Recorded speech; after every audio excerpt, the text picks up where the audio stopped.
Graça e paz a você inscrito aqui no nosso canal Presbítero Pedrosa para mais um vídeo. Queridos, hoje a gente vai falar sobre politicagem. Politicagem dentro da Assembleia de Deus. Quem era a Assembleia de Deus? Há 30, 40 anos atrás, quem era a Assembleia de Deus? Uma instituição zelava pela reputação do nome, apregoava de púlpito o não envolvimento com a política. Eu sou dessa época. Dia 16 de março agora, o Pedrosa completou 54 anos. Desde a minha tenra infância, eu venho trilhando os caminhos assembleanos. Minha avó me levava para os cultos ainda no conjunto infantil da Assembleia de Deus, que ainda existe hoje. Comecei por ali. Comecei a dar meus primeiros passos já no conjunto infantil. Depois passei para a mocidade, adolescente, a mocidade, juvenil e por aí vai. Então, eu tenho uma estrada dentro da Assembleia de Deus, até ser chamado para ser professor. Minha primeira função na Assembleia de Deus foi professor de escola dominical. Eu era adjunto de um professor, depois passei a ser professor. Dali fui consagrado a auxiliar local. Que honra para mim era ser auxiliar local, irmão. Depois fui para auxiliar oficial. Depois diácono. É isso? É. Depois presbítero. Quem era a Assembleia de Deus?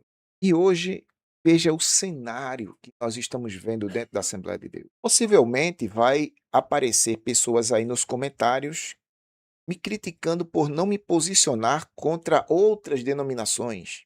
Você vê politicagem no âmbito batista, né? Nós estamos ao vivo aqui, 2 chats, em 2 canais. Tem politicagem no âmbito batista? Fale para mim. Tem politicagem no âmbito presbiteriano? Fale para mim, filho. Tem politicagem no âmbito metodista, congregacional?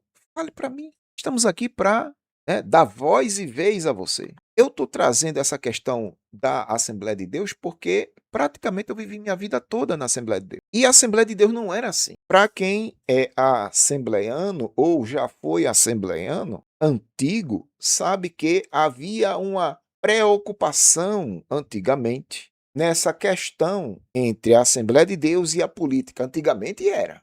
Antigamente, os marcos antigos não queriam ver envolvimento com a política. Quem é assembleiano antigo sabe disso, né? Mas hoje é uma corrida desenfreada, irmão. E agora, mal começou, né, isso, a questão eleitoral, e a gente já vê as movimentações nos bastidores das grandes convenções. É isso mesmo, e é o que a gente vai mostrar aqui, mexendo os seus pauzinhos, apontando os seus prediletos, e existem algumas convenções que usam de estratégias eleitorais para não falar de política diretamente, mas querendo falar de política indiretamente nos púlpitos das igrejas. Eu digo isso porque aqui aconteceu a mesma coisa, irmão. Na época em que eu ainda estava na Assembleia de Deus, a gente foi instruído pela direção da igreja, pelo pastor presidente e a diretoria, para falar de política sem tocar no nome política. Então, os nomes foram modificados. Veja a sabedoria desse povo.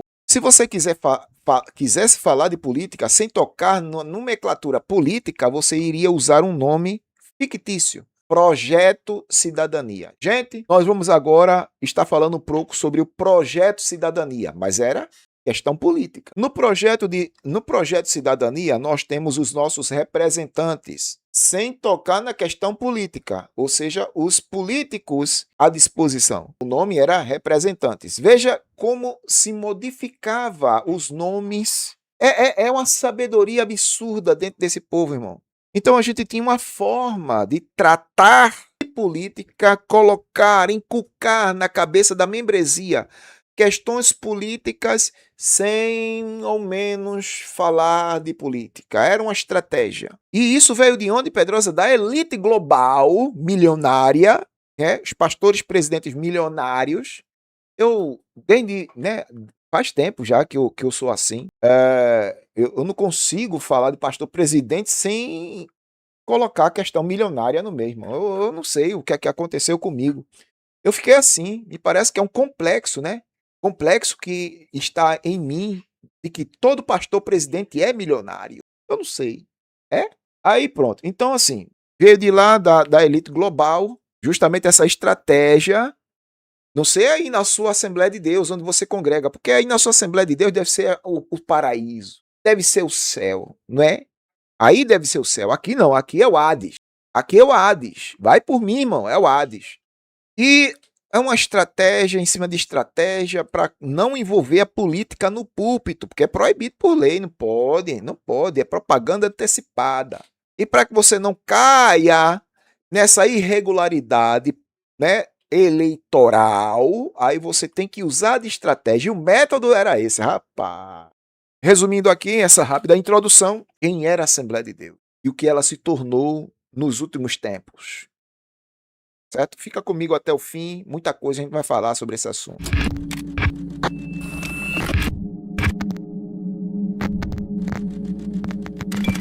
Algumas pessoas dizem assim, rapaz, a Bleia, ela cuspiu no prato que tanto pregou.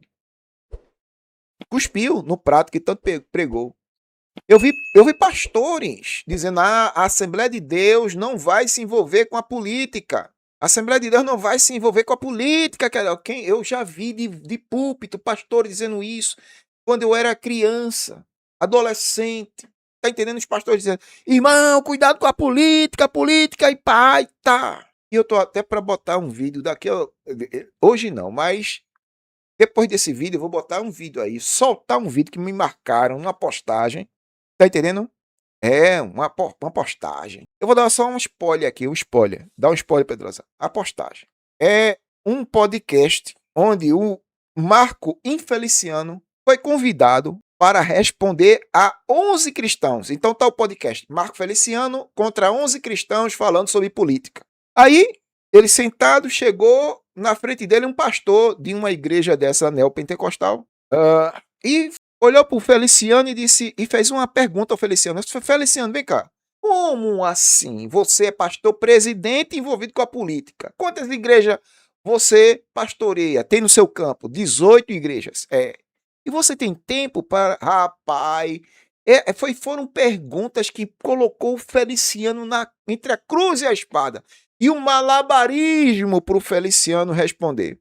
Aí me marcaram também num vídeo antigo do pastor Osiel falando sobre essa questão do pastor político.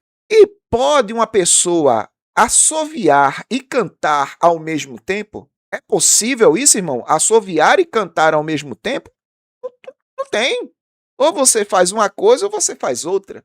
Ninguém pode assoviar e cantar ao mesmo tempo. Então, é essa mensagem que o Osiel fala, eu vou colocar, tá entendendo? Eu vou fazer o vídeo, eu vou editar. Que eu achei interessante a fala do Osiel nesse contexto aí. Então, por que tu tá trazendo essa argumentação, Pedrosa? Porque olha, eu não tenho nada contra você ser político. Quer ser político? Não seja pastor. Viva a sua vida como político, faça política e não se corrompa. Vá fazer política, irmão. Quer ser político? Não seja pastor.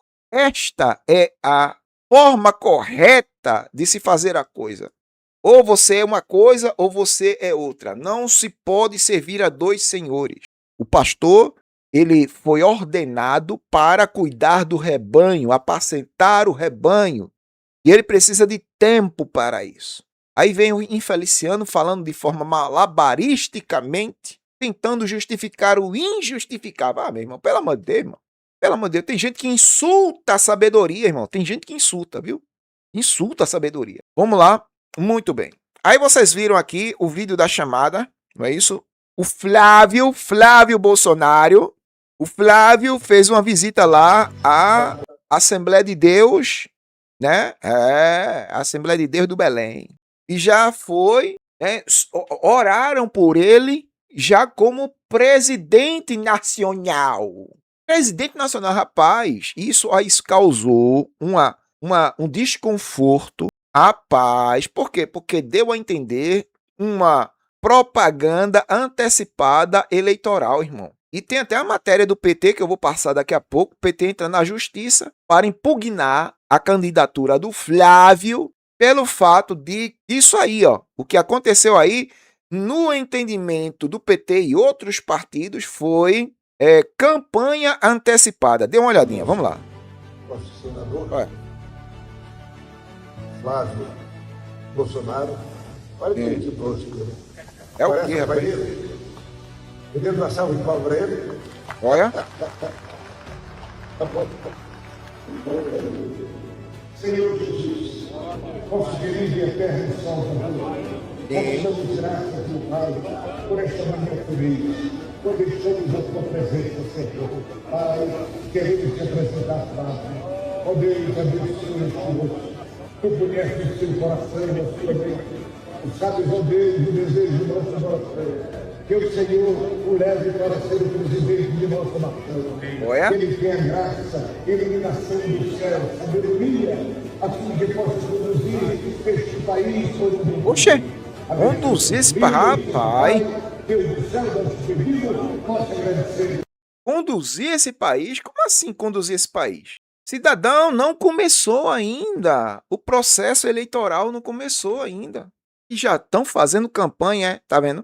Na sua opinião, isso foi ou não foi uma campanha antecipada, o fato dele ter ido lá? Aí eu separei aqui algumas matérias para a gente ler, tá certo? Algumas matérias para a gente ler. Eu só colocar aqui. Dá um zoom aí, Pedro. Tem como dar um zoom aqui para a gente ler melhor? Essa matéria está no Fuxico Gospel. São vários sites falando sobre isso. Tá aqui, ó. O senador Flávio Bolsonaro, pré-candidato à presidência, deu o que falar nesta segunda, 6, ao participar da reunião de obreiros da Bleia, do Reino de Deus, do Ministério de Belém. Vê só. Ele não poderia chegar num culto normal, mas não. A diretoria organiza uma reunião ministerial de obreiros. Quem é que vai aparecer, Pedrosa? Vai aparecer todas as lideranças locais, sejam pastores, pastores auxiliares, evangelistas e presbíteros. Então, assim, somente para a liderança.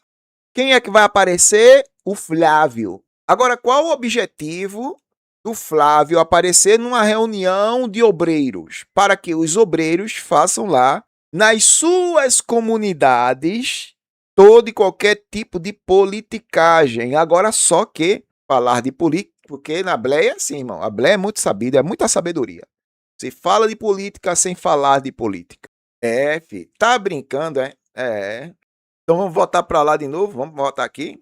Ao lado do pastor JW, Flávio recebeu oração e reforçou a aliança entre o bolsonarismo e os grandes líderes evangélicos. Enquanto muitos fiéis celebram o apoio, vozes como a do pastor Daniel Batista, do movimento Igreja Sem Política, criticam a transformação do púlpito em curral eleitoral. Para ele, a igreja está sendo usada como ferramenta política, o que causa divisão entre os irmãos.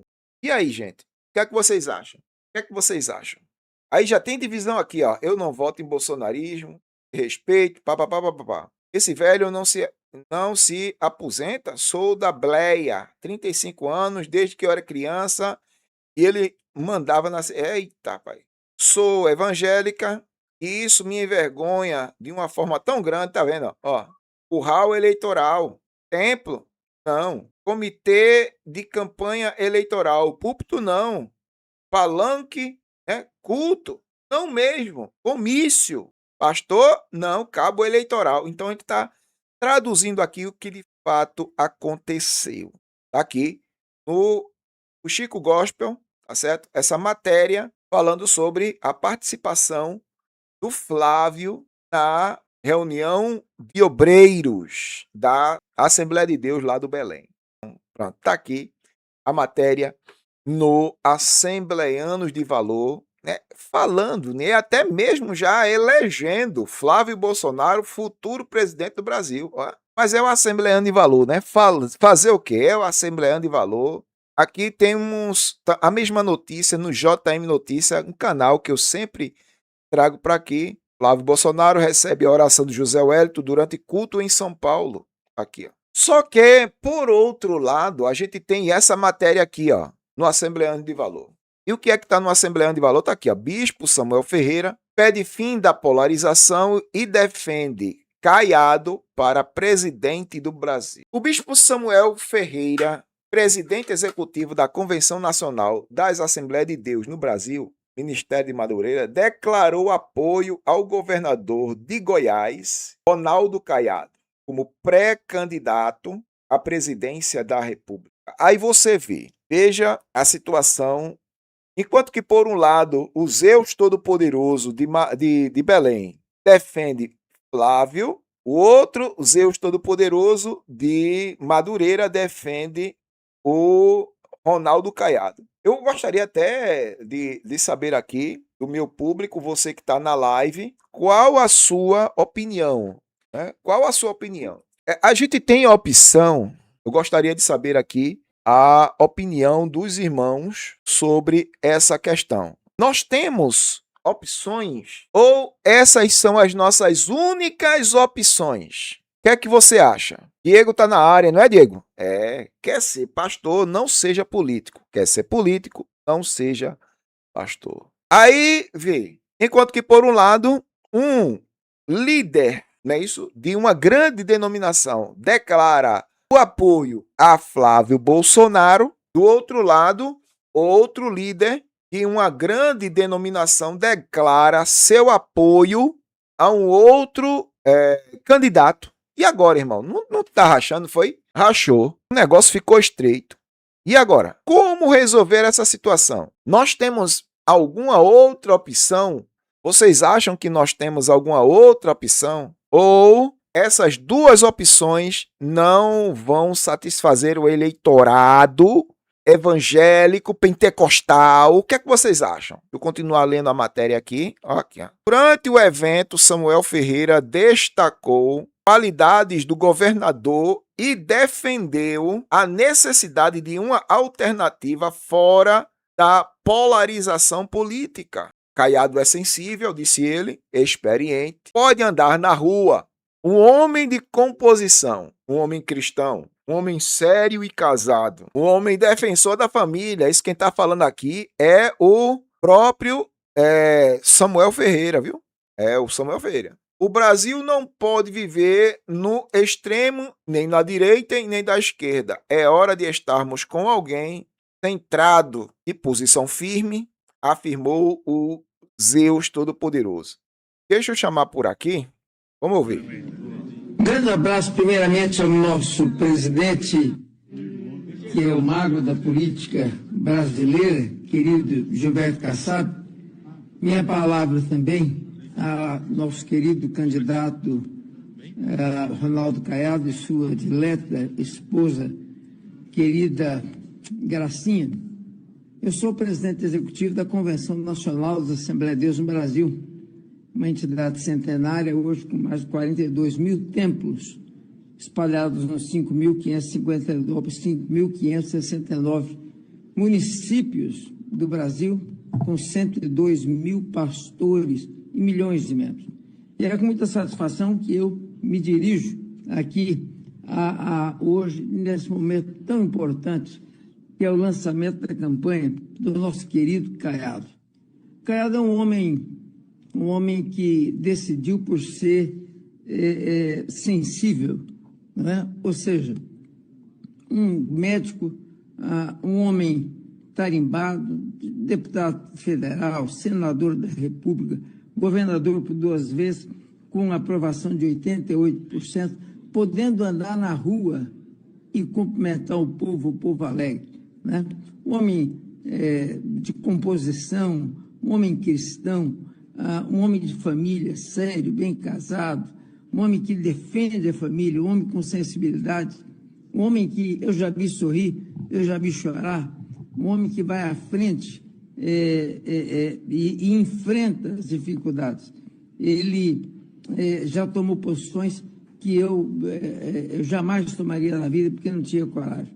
Brasileiro, acima de tudo, brasileiro cristão fervoroso. nós não poderíamos deixar, e aqui eu repito dizendo, que o Brasil não pode viver no extremo, nem da direita, nem da esquerda, e aqui não agredimos pessoas, e sim posicionamentos. É hora do Brasil viver no centro, alguém centrado, alguém competente, alguém que tenha a posição firme. A ele o meu abraço, meu voto, meu trabalho, e onde chegar a nossa influência, nós estaremos junto dos milhões de pessoas que frequentam semanalmente os nossos cultos, nós estaremos dentro daquilo que a legislação permite, do lado de fora dos templos, pessoalmente, conversando com o povo. Terminar aqui com um texto que eu li esses dias atrás, e eu termino dizendo: à frente, meu candidato, depois de tudo o que o povo tem vivido, não há mais espaço para discurso vazio. Há dor nas ruas, há cansaço nas famílias, há um Brasil esperando resposta. Por isso eu te digo, à frente, meu candidato, mas à frente do povo, não de interesses. Tenha coragem de fazer aquilo que já fez em Goiás. Mesmo se for difícil, não negocie a verdade, não se curve ao sistema. À frente, querido Caiado, parabéns, meu presidente, amigo de muitos anos, meu líder político querido Kassab, que é alguém que me chama de Samuca e eu permito e gosto. Um grande abraço, vamos à frente, a vitória é nossa, o povo evangélico saberá reconhecer quem é o Caiado. Muito obrigado, governador.